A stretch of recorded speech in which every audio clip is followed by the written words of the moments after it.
हरे कृष्णा हरे कृष्णा। आप सभी का स्वागत है हमारे पौराणिक कथाओं के चैनल में। आज हम सब आपके सामने लेकर आए हैं एक और नई कथा। यह कथा बहुत पुरानी है। एक बार शीतला माता ने सोचा कि चलो आज देखो कि धरती पर मेरी पूजा कौन करता है, कौन मुझे मानता है। यही सोचकर शीतला माता धरती पर राजस्थान के डुंगरी गांव में आई और देखा कि इस गांव में मेरा मंदिर भी नहीं है, ना मेरी पूजा है। माता शीतला गांव की गलियों में घूम रही थी। तभी एक मकान के ऊपर से किसी ने चावल का उबला पानी मांड नीचे फेंका। वह उबलता पानी शीतला माता के ऊपर गिरा, जिससे शीतला माता के शरीर में छाले फफोले पड़ गए। शीतला माता के पूरे शरीर में जलन होने लगी। शीतला माता गांव में इधर उधर भाग भाग के चिल्लाने लगी, अरे मैं जल गई, मेरा शरीर तप रहा है, जल रहा है, कोई मेरी मदद करो। लेकिन उस गांव में किसी ने शीतला माता की मदद नहीं करी। वही अपने घर के बाहर एक कुम्हारन महिला बैठी थी। उस कुम्हारन ने देखा कि अरे यह बूढ़ी माई तो बहुत जल गई है, इसके पूरे शरीर में तपन है, इसके पूरे शरीर में छाले फफोले पड़ गए हैं, यह तपन सहन नहीं कर पा रही है। तब उस कुम्हारन ने कहा है, माँ तू यहाँ आकर बैठ जा, मैं तेरे शरीर के ऊपर ठंडा पानी डालती हूँ।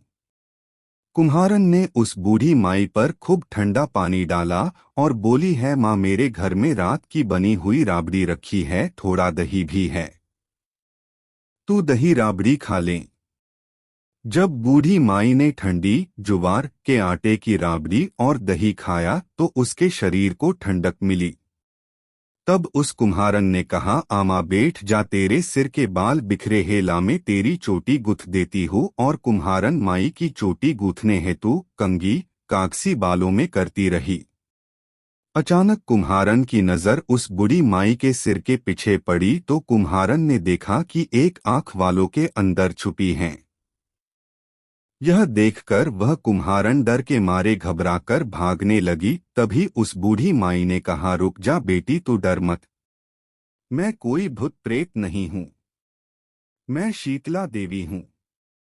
मैं तो इस धरती पर देखने आई थी कि मुझे कौन मानता है, कौन मेरी पूजा करता है।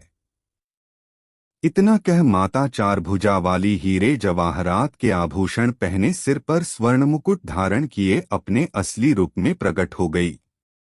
माता के दर्शन कर कुम्हारन सोचने लगी कि अब मैं गरीब इस माता को कहाँ बिठाऊं। तब माता बोली है, बेटी तू किस सोच में पड़ गई। तब उस कुम्हारन ने हाथ जोड़कर आंखों में आंसू बहते हुए कहा, है माँ मेरे घर में तो चारों तरफ दरिद्रता है, बिखरी हुई है, मैं आपको कहाँ बिठाऊं। मेरे घर में ना तो चौकी है, ना बैठने का आसन। तब शीतला माता प्रसन्न होकर उस कुम्हारन के घर पर खड़े हुए गधे पर बैठकर एक हाथ में झाड़ू दूसरे हाथ में डलिया लेकर उस कुम्हारन के घर की दरिद्रता को झाड़कर डलिया में भरकर फेंक दिया और उस कुम्हारन से कहा है, बेटी मैं तेरी सच्ची भक्ति से प्रसन्न हूँ, अब तुझे जो भी चाहिए मुझसे वरदान मांग ले। तब कुम्हारन ने हाथ जोड़कर कहा है, माता मेरी इच्छा है अब आप इसी डुंगरी गांव में स्थापित होकर यही रहो और जिस प्रकार आपने मेरे घर की दरिद्रता को अपनी झाड़ू से साफ कर दूर किया, ऐसे ही आपको जो भी होली के बाद की सप्तमी को भक्ति भाव से पूजा कर आपको ठंडा जल दही व बासी ठंडा भोजन चढ़ाए, उसके घर की दरिद्रता को साफ करना और आपकी पूजा करने वाली नारी जाति महिला का अखंड सुहाग रखना, उसकी गोद हमेशा भरी रखना। साथ ही जो पुरुष शीतला सप्तमी को नाई के यहाँ बाल ना कटवाए, धोबी को कपड़े धुलने ना दे और पुरुष भी आप पर ठंडा जल चढ़ाकर नारियल फूल चढ़ाकर परिवार सहित ठंडा बासी भोजन करे, उसके काम धंधे व्यापार में कभी दरिद्रता ना आए। तब माता बोली, तथास्तु है बेटी, जो तूने वरदान मांगे मैं सब तुझे देती हूँ। है बेटी, तुझे आशीर्वाद देती हूँ कि मेरी पूजा का मुख्य अधिकार इस धरती पर सिर्फ कुम्हार जाति का ही होगा।